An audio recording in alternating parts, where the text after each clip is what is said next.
Professional wrestling is one of the most polarizing things that exists in our world today. Even dating back to its creation, it has always been designed to pit fans of one character against fans of another. But professional wrestling has now evolved into an us versus them mindset when it comes to the types of wrestling that are out there. The us category includes companies such as World Wrestling Entertainment, All Elite Wrestling, and New Japan Pro Wrestling, who garner hundreds of thousands, if not millions of views from all over the world on each of their broadcasts. And it also includes hundreds of other promotions that only get a few thousand views for each of their broadcasts.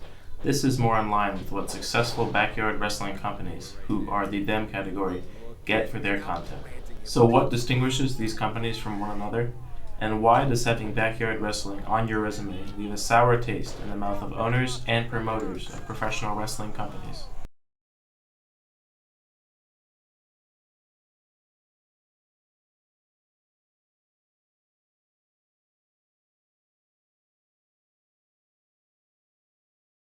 In order to fully understand the differences between today's styles of wrestling, you first have to understand the history of wrestling. The earliest traces of wrestling date back to roughly 5,000 years ago, during the time of the ancient Sumerians, who wrote the Epic of Gilgamesh, which depicted the hero of the story establishing his credibility by winning a wrestling match. Furthermore, there is further evidence that leads us to believe that even outside of this story, wrestling remained a very popular activity in ancient Mesopotamia.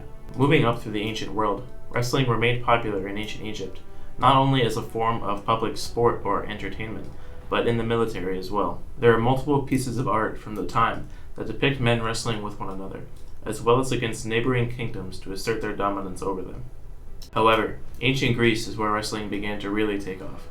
Rather than simply being a sport or a means of entertainment, wrestling was viewed as a science and a divine art form. Wrestling was much closer to what it is today, at least in terms of style, and wrestling was the featured event at the ancient Olympic Games. Finally, major pieces of ancient Greek writing such as the Iliad featured wrestling in them.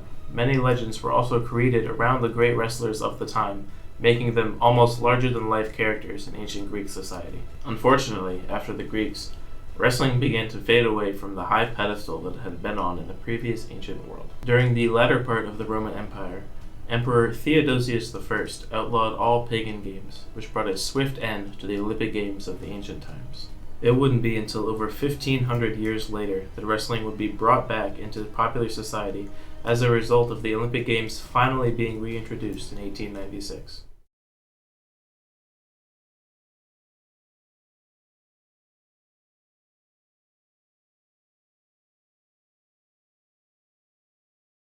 Professional wrestling, as we know it today, began during the aforementioned black hole-esque period of wrestling, with showmen and promoters in Britain and Ireland in the early 1800s. However, it didn't really begin to take off in mainstream society until the 1920s. At this time, wrestling blew up all over the world, from Australia to Japan to Russia to Western Europe, specifically the United Kingdom, to Mexico, and to America. Wrestling across the world was extremely interlocked and interdependent upon those from other companies and even other countries in order to survive, with wrestlers from Mexico, Japan, Europe, and even America wrestling across all brands. Even to this day, wrestling still shares immensely with one another, making it so that you can see your favorite wrestlers on multiple different shows, which brings fans to each of the promotions around the world. However, there has always been an exception to this tradition of shared talent. This exception is the WWE. Ever since Vince McMahon bought the then WWF from his father in 1982, he has been on a warpath towards the goal of monopolizing American wrestling and turning it into American sports entertainment. He achieved this goal within 20 years by winning the Monday Night Wars against rival promotion WCW, as well as building nationwide and even worldwide popularity with the stars that are considered all-time legends in the wrestling business, like Stone Cold Steve Austin, Kurt Angle, and Dwayne "The Rock" Johnson. There have been other American promotions to operate outside of the WWE, such as Impact Wrestling, Ring of Honor, and All Elite Wrestling, but none have even come close to touching the viewership, popularity, or financial success that WWE has had since its acquisition of WCW. Not only have other promotions started in America, but those seeking other styles of wrestling that WWE doesn't readily provide, such as Japanese strong style, Mexican lucha libre style, and hardcore wrestling, created their own smaller promotions as well. This is where backyard wrestling comes into play.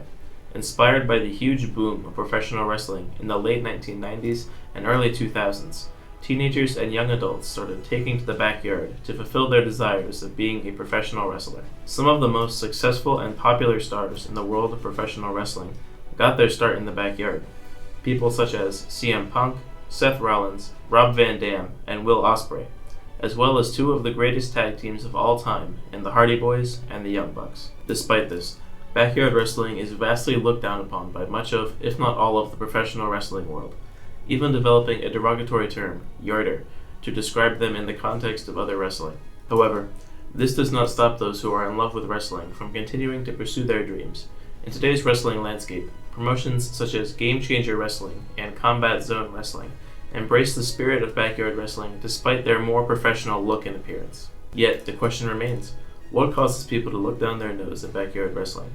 Surely huge professional wrestling superstars getting their start in the backyard is proof of concept at the very least.